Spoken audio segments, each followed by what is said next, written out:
Which insights about peace and peace building were the most surprising to you? And on a very personal level, which insights do you hold most dearly to you?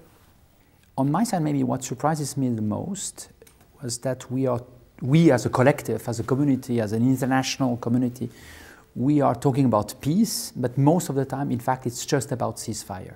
And that all the energy is about stopping, in fact, the hostilities, but they never think about how do you distribute peace, how is the power sharing, how do you bring the society? And that surprised me a lot. And it's interesting, even myself, I thought, oh, there's so many peace initiatives, but when you start to zoom in and you study, and we did a lot of study initiatives, you start to realize it's just about ceasefire. Ceasefire agreements and short-term peace agreements are necessary to stop violence.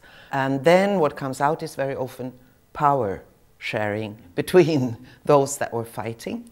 What we need is responsibility sharing, that after you have a peace agreement, you also work with everyone concerned, be they hostile or not, to the peace, to anchor it in real life, to work on social contracts, to see the benefits of peace. This big gap between what sometimes those who are working around peace processes, similar to what you said, assume to be the priority, which is just the end to the violence, which indeed is a priority, versus also what people believe is so fundamental for peace to take root in society, which are the economic foundations, prospects, hope, institutions, responsibility, governance. And I think that really was a very important finding from the process, to see that while there is a big sense of fed-upness, there's a sense of urgency and willingness. And that's what made our initiative very special as a collective effort, that there is a lot of momentum to move forward.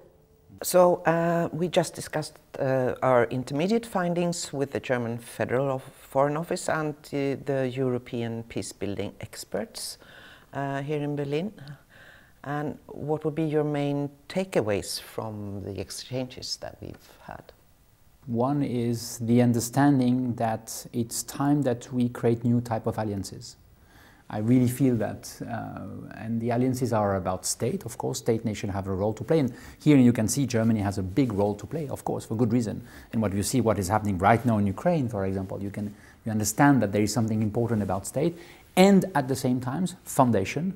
And here I'm very happy that we're talking also at the Robert Bosch Foundation. So I think you have this important philanthropy dimensions and corporate and private sectors.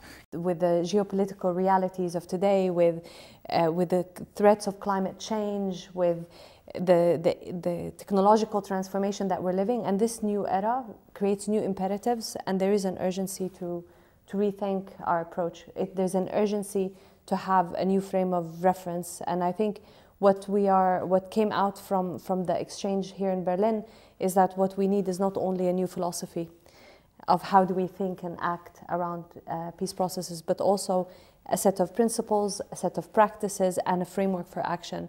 If I might add myself, I think two aspects came up that are very close to my heart.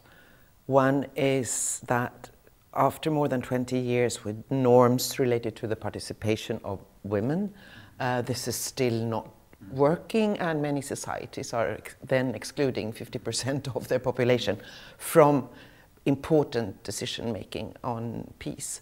The other one is, of course, about the fact that local or national conflict today very often become a proxy conflict in the geopolitical situation. We see this in Europe, we see it on all continents, which means that in addition to a long-term investment to support peace, there is also a timing issue when it comes to finding ways to block negative interference and power games.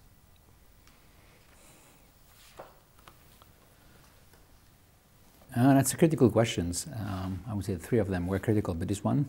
So what is your hope for the future impact of our findings, the Commission's findings? We need to really bridge this legitimacy gap. We need to fight cynicism around peace. We need to find a way where those who are most affected by conflict have a stake in shaping what kind of future they deserve. And I think a fundamental shift we need to see out of this process, that we're not coming with another set of principles and a report that sits on the shelf, that we're actually providing a framework for action that would incentivize all those who can and want to make a positive difference to act, and to act in the direction that moves us towards more sustainability of peace processes, more responsiveness to the aspirations of the people, more inclusivity in peace processes, and restore hope for people, but also show that there is prospects and that peace processes are rooted in societies and not transplanted so they don't last. In a time where we talk a lot about military means, it's my hope that our work will contribute to the other pillar when it comes to creating true security. And of course that the norms set up by the international community will again be adhered to when it comes to peaceful resolution and long-term commitment. You know, I've been extremely impressed over the last few years by what has happened in Sudan, for example, in Algeria, but also in the climate crisis, where I see people somewhat without leaders taking on an issue, being able to mobilize themselves, to go for hope, for best solutions. I really would like to say the same happening with our initiative. That, of course, our initiative is also geared towards state, towards the elite, but also towards the people. And I would love to be at the beginning of a movement that is, as you said, owned by the people, and that the people will in fact use our initiatives to push it and to create hope, because that will make a difference. Absolutely. I think one of the big things that we are working towards is not to have just a frame of reference and a document and a peace covenant that outlines how you do things, but it's about creating bottom-up pressure as well. It's about calling for greater accountability. It's about ensuring that we accompany these shifts in institutions, in institutional behavior, in policies. And that can happen only if we actually accompany this kind of new frame of reference with a strong focus on implementation, on supporting actors at different levels, at the international level, at national level, getting engagement from the private sector, getting engagement from civil society actors. All those who can and want to make a contribution to peace should be able to leverage something like the Peacemakers' Covenant to move forward on this agenda.